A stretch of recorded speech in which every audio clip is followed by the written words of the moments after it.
दोस्तों, मिलिए समीर से। समीर एक 32 साल का मेहनती इंसान है जो एक प्राइवेट मार्केटिंग फर्म में काम करता है। उसकी महीने की सैलरी है 75,000 रुपए।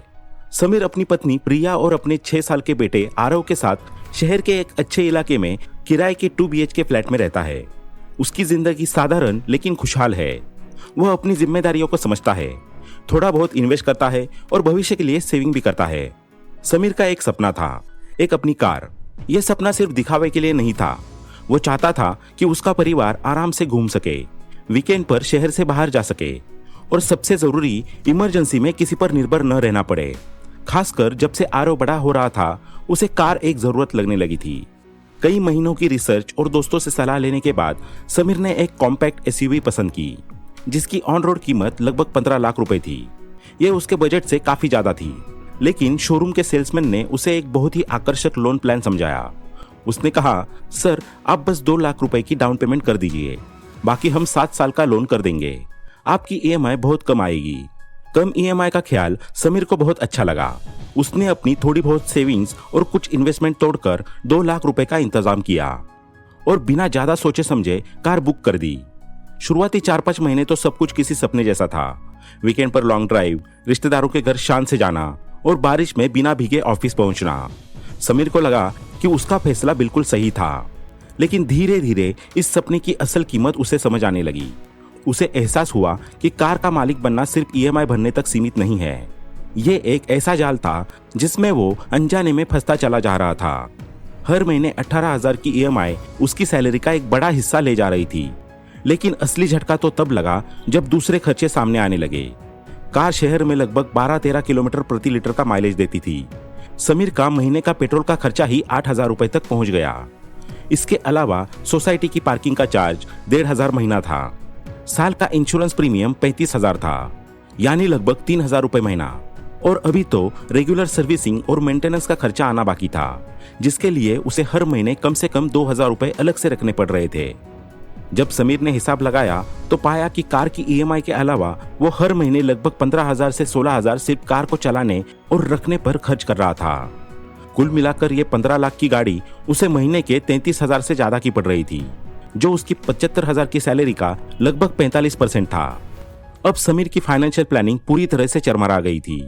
उसकी मंथली इन्वेस्टमेंट बंद हो गई, इमरजेंसी फंड में पैसा जाना रुक गया। प्रिया को घर के बजट में कटौती करनी पड़ रही थी। पहले जहां वे महीने के 2-3 बार बाहर खाना खाते थे, अब वो भी बंद हो गया। आरव ने एक नई साइकिल की जिद की, लेकिन समीर को उसे यह कहकर टालना पड़ा कि अगले महीने लेंगे बेटा। उस दिन समीर को एहसास हुआ कि जिस कार को वो अपने परिवार की खुशी के लिए लाया था, आज वही कार उनकी छोटी छोटी खुशियों की दुश्मन बन गई है। उसका यह फैसला एक बड़ी फाइनेंशियल मिस्टेक साबित हो रहा था। आज भारत में समीर जैसे लाखों लोग हैं। हर कोई अपनी एक कार का सपना देखता है, पर सवाल यह है कि क्या कार खरीदना वाकई एक स्मार्ट डिसीजन है या ये आपके लिए एक फाइनेंशियल नाइटमेयर बन सकता है। समीर की कहानी हमें दिखाती है कि कार खरीदना सिर्फ एक स्टेटस सिंबल नहीं, बल्कि एक बहुत बड़ा फाइनेंशियल डिसीजन है, जिसे लेने से पहले हर पहलू पर सोचना जरूरी है। तो चलिए आज इसी को डिकोड करते हैं और जानते हैं कि कितनी सैलरी पर आप कौन सी कार अफोर्ड कर सकते हैं और कार खरीदने का सही फाइनेंशियल रूल क्या है। आज इंडिया में सिर्फ 8% से 9% लोगों के पास अपनी कार है, लेकिन उसके बावजूद हर साल भारत में 40 लाख से ज्यादा कारें बिकती है। यह दिखाता है कि कार खरीदने की एस्पिरेशन कितनी ज्यादा है। लेकिन यह तस्वीर जितनी अच्छी लगती है, उतनी ही कंफ्यूजिंग भी है, क्योंकि इनमें से ज्यादातर मिडिल क्लास लोग जो कार खरीद रहे हैं, क्या वे फाइनेंशियल तौर पर इसके लिए तैयार है, या वे समीर की तरह एक ऐसे ट्रैप में फंस रहे हैं जहां से निकलना मुश्किल हो जाता है। एक एवरेज इंडियन की एनुअल इनकम 3 लाख रुपए से 5 लाख रुपए के बीच है, जबकि एक basic entry level hatchback car की कीमत भी आज 5 से 6 लाख से कम नहीं होती। और जैसा हमने समीर के केस में देखा, कार खरीदना सिर्फ वन टाइम कॉस्ट नहीं है। इसके बाद आने वाले खर्चे कई बार आपको कार की कीमत से भी ज्यादा भारी पड़ते हैं। एक स्टडी के मुताबिक 70% से ज्यादा कारें लोन पर खरीदी जाती है। लोन लेना गलत नहीं है, लेकिन अपनी कैपेसिटी से ज्यादा लोन लेना आपको एक ऐसे डेब्ट ट्रैप में फंसा सकता है जो आपके फ्यूचर सेविंग्स और फाइनेंशियल फ्रीडम को खत्म कर देगा। आज के सोशल मीडिया के जमाने में कार एक जरूरत से ज्यादा लाइफस्टाइल स्टेटमेंट बन गई है। लोग पड़ोसियों, दोस्तों और रिश्तेदारों को दिखाने के लिए अपनी कैपेसिटी से महंगी कार खरीद लेते हैं। पर क्या आपने कभी सोचा है कि उनमें से कितने लोग उसे बिना स्ट्रेस के मेंटेन कर पाते हैं? अब क्या इसका मतलब ये है कि एक मिडिल क्लास इंसान को कार खरीदने का सपना छोड़ देना चाहिए? बिल्कुल नहीं। कार खरीदना गलत नहीं है, गलत है बिना प्लानिंग के कार खरीदना। अगर आपका डिसीजन एक वेल प्लान बजट और आपकी असल जरूरत पर डिपेंड करता है तो ये आपके लिए एक बेहतरीन एसेट साबित हो सकता है। तो सही प्लानिंग कैसे करें? इसके लिए आपको कार खरीदने के सबसे फेमस रूल को नहीं बल्कि सबसे प्रैक्टिकल रूल को समझना होगा। कई फाइनेंशियल एक्सपर्ट्स एक रूल बताते हैं जिसे 20:4:10 रूल कहते हैं, लेकिन इंडिया के कॉन्टेक्स्ट में ये रूल पूरी तरह से फिट नहीं बैठता, खासकर बढ़ती हुई महंगाई और रनिंग कॉस्ट के साथ। इसलिए आज हम बात करेंगे एक ज्यादा रियलिस्टिक और इफेक्टिव रूल की, द 15% ऑल इन रूल। ये रूल बहुत सिंपल है। यह कहता है कि आपकी कार से जुड़े सभी मासिक खर्चे आपकी इन हैंड मंथली सैलरी के 15% से ज्यादा नहीं होने चाहिए। चलिए इसे ब्रेक डाउन करते हैं। ऑल इन का क्या मतलब है? पहला, आपकी कार की ईएमआई। दूसरा, महीने का फ्यूल का खर्चा। तीसरा, इंश्योरेंस का monthly cost, annual premium divided by 12। चौथा, मेंटेनेंस और सर्विसिंग का एस्टिमेटेड मंथली कॉस्ट। इन चारों को मिलाकर जो रकम बनती है वो आपकी मंथली टेक होम सैलरी के 15% से ज्यादा नहीं होनी चाहिए। अब समीर के केस में इस रूल को लगाकर देखते हैं। उसकी सैलरी थी 75,000 महीना। 15% रूल के हिसाब से उसका कुल कार खर्च होना चाहिए था 75,000 का 15% यानी 11,250 रुपए पर महीना। लेकिन उसका असल खर्च कितना था? EMI 18,000, fuel 8,000, insurance plus maintenance 5,000, कुल खर्च 31,000 प्लस। समीर को जहां सिर्फ 11,250 खर्च करने चाहिए थे वो 31,000 से ज्यादा खर्च कर रहा था, यानी अपनी लिमिट से लगभग 3 गुना ज्यादा। यहीं पर सारी गड़बड़ हुई। अब आप सोच रहे होंगे कि 11,250 में आज के जमाने में कौन सी कार आएगी? अरे ये तो पॉसिबल ही नहीं है। So this is your answer. अगर आपको ये इम्पॉसिबल लग रहा है तो इसका मतलब है कि अभी आप एक नई कार अफोर्ड नहीं कर सकते। शायद आपके लिए अभी एक अच्छा pre owned second hand car या फिर पब्लिक ट्रांसपोर्ट ही बेहतर विकल्प है। द 15% ऑल इन रूल आपको एक कड़वी लेकिन जरूरी सच्चाई दिखाता है। यह आपको सिर्फ ये नहीं बताता कि आप कितनी ईएमआई अफोर्ड कर सकते हैं, बल्कि यह आपको टोटल कॉस्ट ऑफ ओनरशिप के बारे में सोचने पर मजबूर करता है। तो अगर आप कार खरीदने की प्लानिंग कर रहे हैं तो इस रूल का इस्तेमाल कैसे करें? स्टेप 1, अपना 15% बजट निकालें। अपनी मंथली इन हैंड सैलरी को 0.15 से मल्टीप्लाई करें। स्टेप 2, कार की रनिंग कॉस्ट का अनुमान लगाएं। आप जो कार खरीदना चाहते हैं उसका माइलेज देखें और अपने डेली कम्यूट के हिसाब से महीने का फ्यूल कॉस्ट निकालें। मान लीजिए ये 5,000 रुपए आता है। स्टेप 3, इंश्योरेंस और मेंटेनेंस का अनुमान लगाएं। एक एवरेज हैचबैक के लिए आप इंश्योरेंस और मेंटेनेंस का महीने का 3,000 से 4,000 मान सकते हैं। स्टेप 4, अब ईएमआई के लिए बजट निकालें। Total budget step 1 minus running cost step 2 minus maintenance cost step 3 is equal to affordable EMI. उदाहरण के लिए अगर आपकी सैलरी 75,000 रुपए है, टोटल कार बजट 15% 11,250 रुपए, एस्टिमेटेड फ्यूल कॉस्ट 5,000 रुपए, एस्टिमेटेड इंश्योरेंस मेंटेनेंस 3,000 रुपए, affordable EMI is equal to 11,250 minus 5,000 minus 3,000 is equal to 3,250। 3,250 की ईएमआई, यह सुनकर आपको झटका लग सकता है, लेकिन यही सच्चाई है।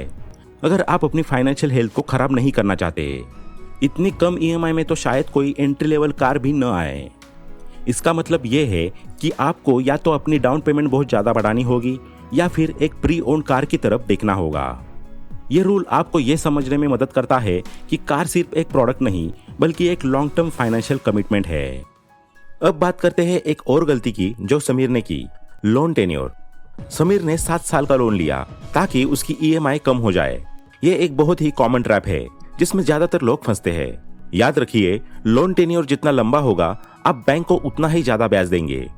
चलिए एक सिंपल कैलकुलेशन देखते हैं। मान लीजिए आपने 10 लाख का लोन लिया 9% इंटरेस्ट रेट पर। अगर आप 5 साल का टेन्योर लेते हैं आपकी ईएमआई होगी लगभग 20,758। आप कुल ब्याज देंगे 2.45 लाख रुपीज। अगर आप 7 साल का टेन्योर लेते हैं आपकी ईएमआई कम होकर हो जाएगी 16,089 रुपीज, लेकिन आप कुल ब्याज देंगे 3.5 लाख रुपीज।